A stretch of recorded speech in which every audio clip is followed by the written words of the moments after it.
The Indian Army last week issued a tender for buying 400 Howitzers from the Indian firms. The Indian Army is looking to use the expertise of Indian industry to produce a 155 mm /52 caliber towed gun system, which will be lighter, versatile and cater for future technological advancements. Gun and Howitzers, they may appear same when you look at the pictures, but there is a big difference between the two, and I'll explain to you what that big difference is. This difference basically largely is in the angle at which they fire and the length of the barrel.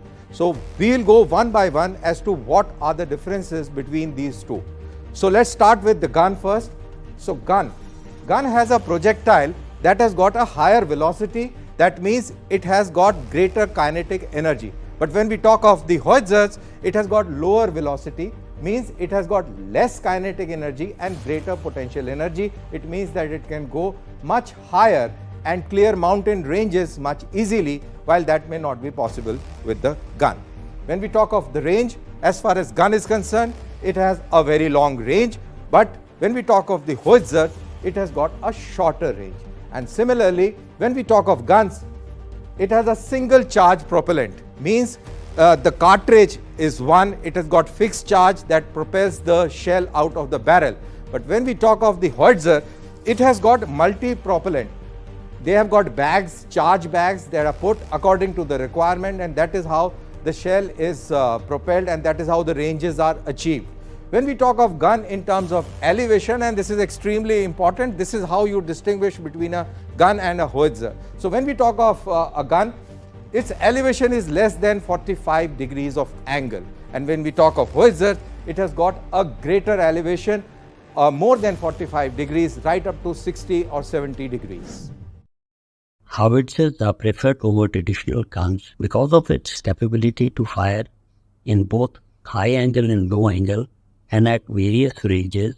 It provides a far more flexibility to the commanders.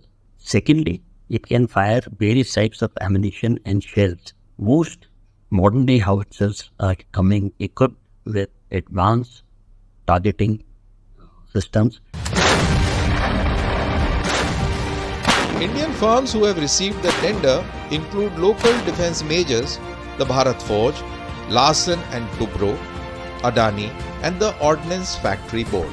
The Indian Army has already issued a tender for buying 307 advanced towed artillery gun systems, the ATAGS, along with one for finding a mounted gun system for its requirements along the borders with China and Pakistan in the higher altitudes. The Indian design, developed and manufactured Howitzer would mean that it would be totally Indian in all the ways. The Army wants these guns to be lighter in weight and easy to deploy in high altitude areas like the older Bofors guns. The procurement process is part of India's plan for mediumization, that is to have all types of indigenous guns with caliber of 155 mm by year 2042.